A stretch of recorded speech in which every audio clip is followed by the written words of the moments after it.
Celebrando o Dia Mundial das Águas, a Igreja se une a todos aqueles que defendem a mesma.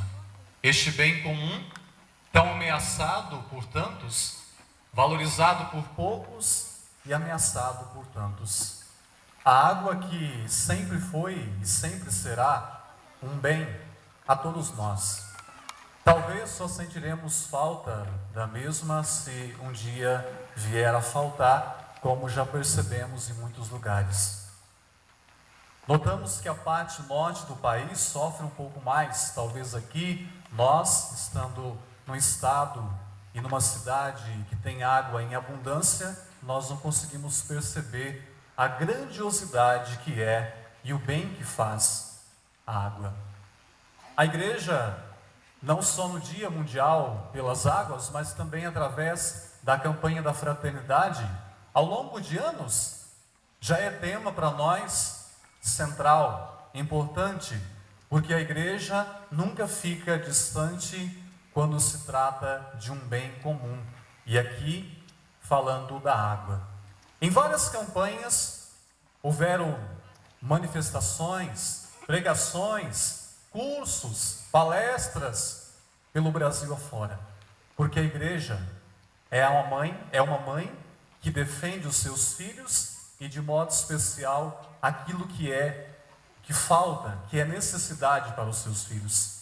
Portanto, a Sagrada Escritura nos traz, assim como nós já ouvimos, uma grande diversidade de passagens que nos falam sobre a água.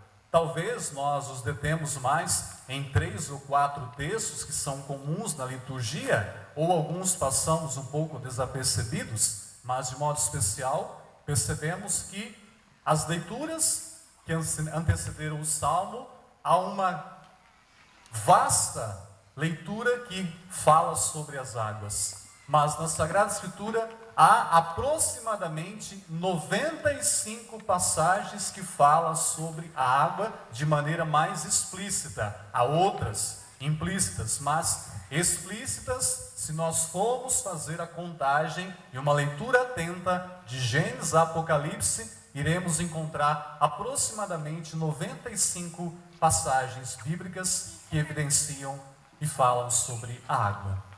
Vamos ver algumas delas que talvez possa até te ajudar não só a entender o valor, mas também perceber que a Sagrada Escritura está aqui arraigada nessas leituras. Portanto, encontramos já em Gênesis, como é bastante comum essa leitura, já no capítulo 1, o autor sagrado vai nos dizer que o Espírito de Deus pairava sobre as águas, para dizer que ela é origem, ela é fundamento, ela é importante, ela é necessária. Então, lá no início nós encontramos. E por que no início? Porque estamos falando de fecundidade.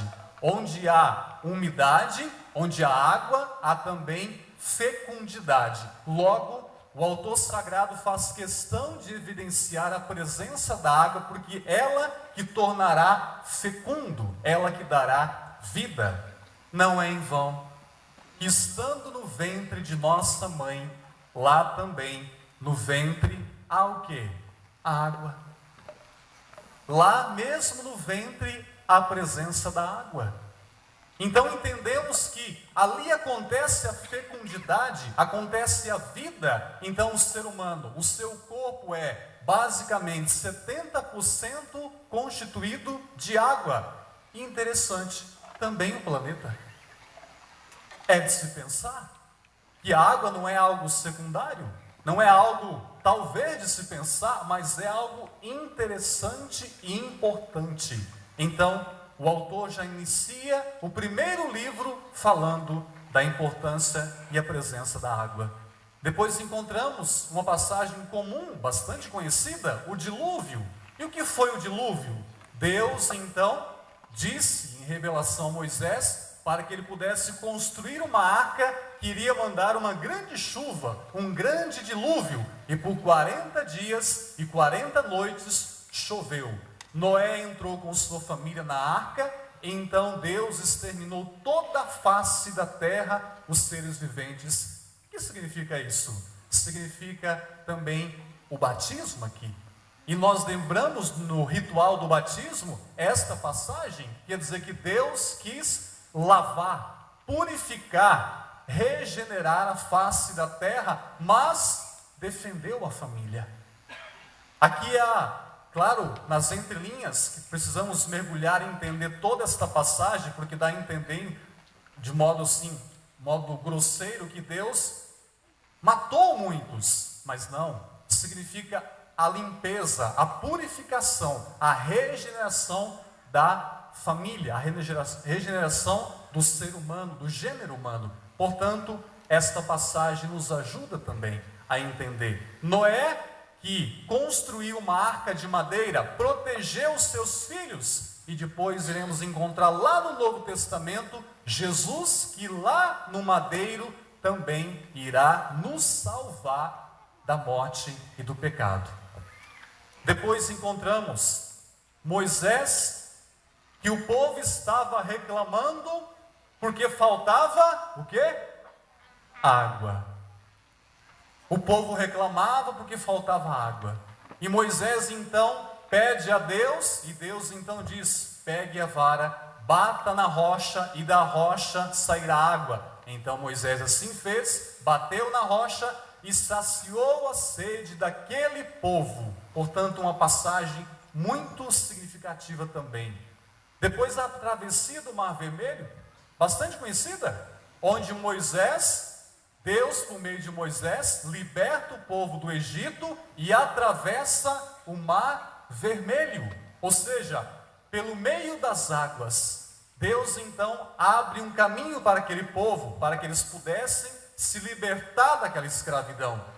E depois iremos perceber mais adiante nas leituras, que está aqui destacadas também, e de modo especial se tratando do batismo. O batismo é justamente isso, um mergulho nas águas. Nós mergulhamos em Cristo e nos tornamos uma nova criatura, nos tornamos filhos de Deus, como também nos relata o próprio ritual do batismo. E depois, já no Novo Testamento, o batismo de Jesus que também foi batizado nas águas por João Batista, ele quis cumprir a lei. Então, percebemos aqui o próprio Cristo, Filho de Deus Pai, que valoriza aquilo que nós estamos também celebrando nessa noite. Lá em Mateus, vai dizer assim: quem der um copo de água a um desses pequeninos, não ficará sem a sua recompensa. A palavra de Deus, bem como também toda a liturgia, ela está arraigada, cheia de símbolos que nos dizem muitas coisas, muito. Por exemplo, quando falamos do pão, tem um significado. Quando falamos do vinho, tem um significado. Quando falamos do óleo, tem um significado. Quando falamos da água, também tem um significado. E aqui o evangelista diz que aquele que der um copo de água a um dos mais pequeninos, não ficará sem a sua recompensa. E depois, Jesus que caminha sobre as águas. Isso para dizer que nós não estamos celebrando a missa e colocando a água no centro como o próprio Deus. Não. Nós valorizamos a água. O central aqui é Jesus Cristo. Jesus que caminha sobre as águas significa ele está acima da criatura.